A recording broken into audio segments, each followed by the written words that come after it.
9ویں پارے کی صورت انفال کی آیت نمبر 2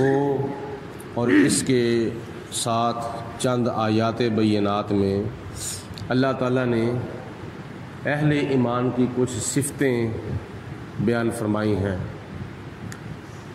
اللہ تعالیٰ ارشاد فرماتا ہے انما المؤمنون الذین، ایمان والے حقیقت میں وہی لوگ ہیں اذا ذکر اللہ، جب ان کے سامنے اللہ کا ذکر کیا جاتا ہے۔ اللہ کے ذکر سے مراد اللہ کا قرآن بھی ہے، کیونکہ قرآن پاک کے ناموں میں سے ایک نام ہے ذکر۔ جیسے اللہ تعالیٰ نے فرمایا انا نحن نزلنا الذکر وانا لہ لحافظون، اس ذکر کو نازل بھی ہم نے کیا ہے اور اس کی حفاظت کا ذمہ بھی ہم نے خود ہی لیا ہے۔ تو معلوم ہوا کہ قرآن پاک کے ناموں میں سے ایک نام ذکر بھی ہے۔ تو جب اہل ایمان کے سامنے اللہ کا ذکر کیا جاتا ہے، یعنی قرآن پاک پڑھا جاتا ہے، واجلت قلوبہم، تو ان کے جو دل ہیں وہ اللہ کے خوف سے خائف ہو جاتے ہیں۔ جب وہ اللہ کا قرآن سنتے ہیں تو قرآن پاک کے اندر جہنم کے عذابات کا ذکر کیا گیا ہے، تو جب جہنم کے عذابوں کا ذکر سنتے ہیں تو ان کے دل اللہ پاک کے خوف سے خائف ہو جاتے ہیں، یعنی ان کے دل جو ہیں وہ ڈر جاتے ہیں۔ ان کے جسموں کے اوپر کب کبھی طاری ہو جاتی ہے، ان کے جسم لرزہ براندام ہو جاتے ہیں اور وہ خدا کے خوف کے اندر پھر وہ روتے ہیں، گریہ وزاری کرتے ہیں کہ یا پروردگار عالم ربنا آتنا فی الدنیا حسنۃ وفی الآخرۃ حسنۃ وقنا عذاب النار، یا اللہ ہمیں دنیا کے اندر بھی بھلائی عطا فرما اور آخرت کے اندر بھی بھلائی عطا فرما، اور آخرت کے عذاب سے، جہنم کے عذاب سے ہمیں محفوظ فرما۔ تو اہل ایمان کی پہلی نشانی یہ ہے کہ جب ان کے سامنے اللہ کا قرآن پڑھا جاتا ہے تو ان کے دل جو ہیں وہ خدا کے خوف سے خائف ہو جاتے ہیں۔ اور ان کی دوسری نشانی یہ ہے وَإِذَا تُلِيَتْ عَلَيْهِمْ آيَاتُهُ، جب ان کے سامنے اللہ کے قرآن کی آیتیں تلاوت کی جاتی ہیں، زَادَتْهُمْ ایمانًا، تو ان کے ایمان کے اندر اور اضافہ ہو جاتا ہے۔ یعنی قرآن پاک کی آیتیں سن سن کر ان کے ایمان کے اندر اضافہ ہونے سے مراد یہ ہے کہ ان کا ایمان اور پختہ ہو جاتا ہے، ان کے ایمان کو اللہ تعالیٰ مزید طاقت عطا فرماتا ہے اور دشمن کے مقابلے میں اللہ ان کو ثابت قدمی عطا فرماتا ہے، ان کو استقامت عطا فرماتا ہے کافروں کے مقابلے میں۔ اور ان کی تیسری نشانی یہ ہے وَعَلَىٰ رَبِّهِمْ يَتَوَكَّلُونَ، اور وہ اپنے رب کے اوپر توکل کرتے ہیں، ان کا اللہ پاک کی ذات بابرکات پر بھروسہ ہے کہ وہ کہتے ہیں کہ ہم اللہ تعالیٰ کی ذات بابرکات کے اوپر بھروسہ کرتے ہیں، کوئی بھی معاملہ ہو، دین کا معاملہ ہو، دنیا کا معاملہ ہو، بھروسہ ان کا اللہ پاک کی ذات بابرکات پر ہوتا ہے۔ اور اس سے ایک مراد یہ بھی ہے کہ جب کافروں کے ساتھ مقابلہ کرتے ہیں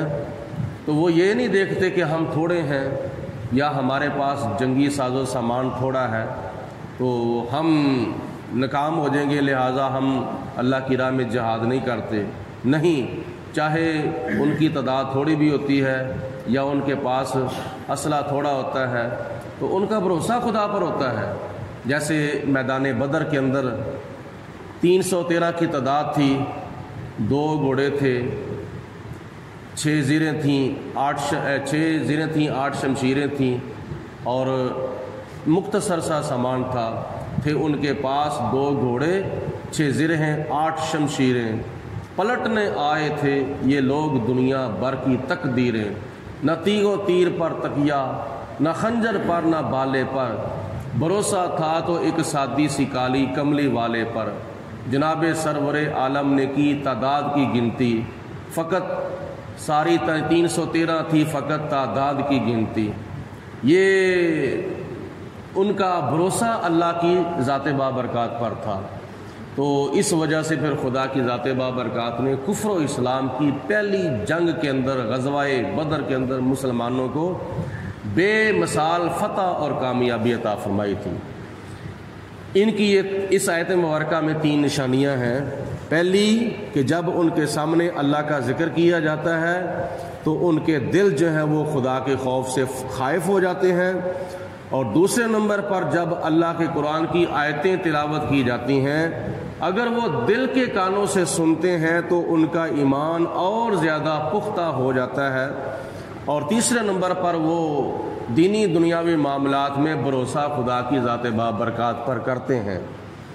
چوتھے نمبر پر فرمایا، اور یہ جو 3 نشانیاں ہیں نا، ان کا تعلق دل کے ساتھ ہے، یعنی اگر ڈرتے ہیں تو وہ دلی طور پر ڈرتے ہیں، تو ڈرنے کا تعلق بھی دل کے ساتھ ہے، اور دوسرے نمبر پر ان کا ایمان جو ہے وہ پختہ ہوتا ہے تو اس کا تعلق بھی دل کے ساتھ ہے، اور ان کا اگر بھروسہ خدا کی ذات بابرکات پر ہے تو اس کا تعلق بھی دل کے ساتھ ہے۔ آگے 2 نشانیاں ایسی ہیں اہل ایمان کی جن کا تعلق جسم کے ساتھ ہے، وہ یہ ہے الذین یقیمون الصلاۃ، وہ لوگ 5 وقت کی نماز کی پابندی کرتے ہیں۔ نماز کا تعلق جسم کے ساتھ ہے، کیونکہ جب بندہ نماز پڑھنے کے لیے ارادہ کرتا ہے سب سے پہلے طہارت و پاکیزگی کا اہتمام کرتا ہے۔ اگر اس کے اوپر غسل واجب ہے تو وہ غسل کرتا ہے،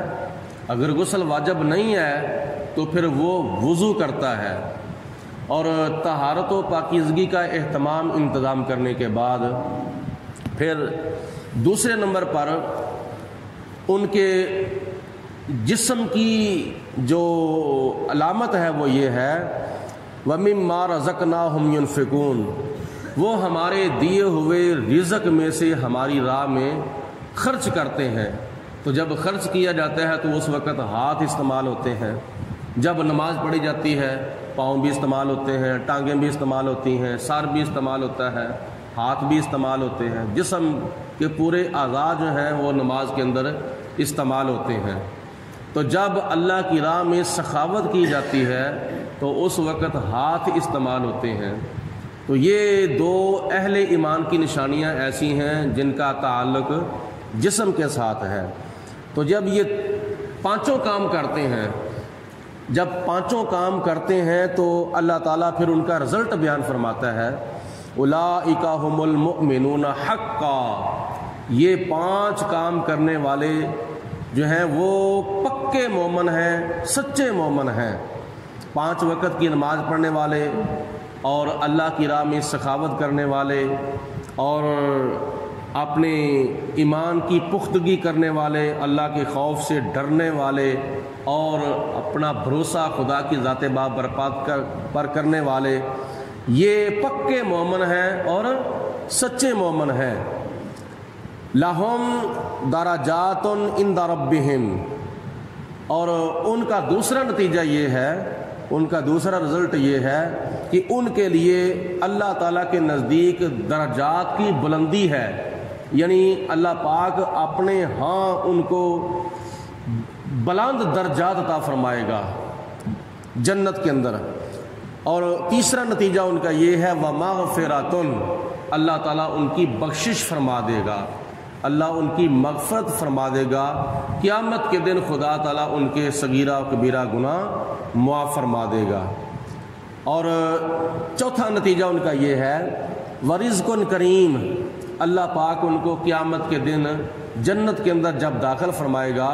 تو ان کو عزت والا رزق عطا فرمائے گا۔ عزت والے رزق سے مراد یہ ہے کہ ان کو جنت کے اندر کوئی محنت مشقت نہیں کرنی پڑے گی، جنت کے اندر مزدوری نہیں کرنی پڑے گی، جنت کے اندر کمائی نہیں کرنی پڑے گی، بلکہ دنیا جو ہے یہ آخرت کی کمائی کرنے کا گھر ہے، اور آخرت جو ہے یہ بندے کے لیے دارالجزا ہے، دنیا دارالعمل ہے اور آخرت دارالجزا ہے۔ تو وہاں بغیر محنت اور مشقت کیے، بغیر مزدوری کیے اللہ تعالیٰ رزق عطا فرمائے گا۔ اور دوسرے نمبر پر پھر ان کی خدمت کرنے کے لیے اللہ پاک کی ذات بابرکات نے جنت کے اندر غلمان رکھے ہیں۔ پھر وہ غلمان جو ہیں وہ جنتیوں کی خدمت میں پینے کے لیے، کھانے کے لیے اللہ تعالیٰ کی نعمتیں جو ہیں وہ پیش کریں گے۔ ان کو خود بھی نہیں چیزیں لانی پڑیں گی، بلکہ جنت کے اندر اللہ پاک کی ذات بابرکات نے ان کے لیے خادم جو ہیں وہ مقرر کیے ہیں جو کہ ان کی خدمت کریں گے۔ یہ ہے عزت کی روزی۔ تو یہ 4 نتائج حاصل کرنے کے لیے ہمیں 5 کام کرنے ہیں۔ وہ 5 کام کون سے ہیں؟ وہ سب سے پہلا کام یہ ہے کہ جب اللہ کا ذکر کیا جائے تو اپنے دلوں کو موم کر لینا چاہیے، اپنے دلوں کو نرم کر لینا چاہیے، اپنے دلوں کو خدا کے خوف سے خائف کر لینا چاہیے۔ اور دوسرا کام یہ ہے کہ اپنے ایمان کو پختہ کرنے کے لیے اللہ کا قرآن جو ہے وہ اپنے دل کے کانوں سے سنا جائے۔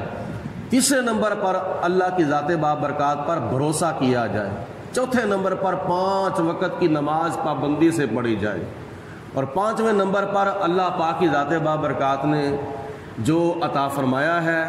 مال دنیا کا، اس حلال کی کمائی میں سے،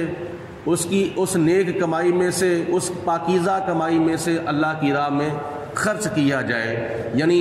حقوق اللہ بھی پورے کیے جائیں اور حقوق العباد بھی پورے کیے جائیں۔ جو رشتہ داروں کے اندر حقدار ہے ان پر خرچ کیا جائے، جو محلہ داروں میں حقدار ہے ان پر خرچ کیا جائے، دینی طور پر اللہ کی راہ میں دیا جائے، یعنی مسجد اور مدرسے کی خدمت کی جائے، اور دنیاوی طور پر اللہ کی راہ میں دیا جائے، یعنی جو معاشرے کے حقدار لوگ ہیں ان کے حقوق پورے کیے جائیں، زکوٰۃ کی شکل میں، خیرات کی شکل میں، عطیات کی شکل میں۔ تو یہ 5 کام کرنے سے اللہ تعالیٰ 4 نتائج قیامت کے دن عطا فرمائے گا۔ پہلا نتیجہ یہ ہے کہ وہ کامل مومن ہوں گے قیامت کے دن، ان کے ایمان کے اندر کسی قسم کا کوئی فرق نہیں ہوگا۔ اور دوسرا نتیجہ یہ ہے کہ اللہ پاک اپنے پاس بلا کر ان کو درجات کی بلندی عطا فرمائے گا۔ اور تیسرا نتیجہ یہ ہے کہ اللہ تعالیٰ ان کی بخشش فرمائے گا۔ چوتھا نتیجہ یہ ہے کہ جنت کے اندر خدا تعالیٰ ان کو داخل کر کے عزت والی روزی عطا فرمائے گا۔ اللہ پاک کی ذات بابرکات ہم سب کو عمل کرنے کی توفیق عطا فرمائے۔ آج ماہ محرم الحرام کا پہلا جمعۃ المبارک ہے۔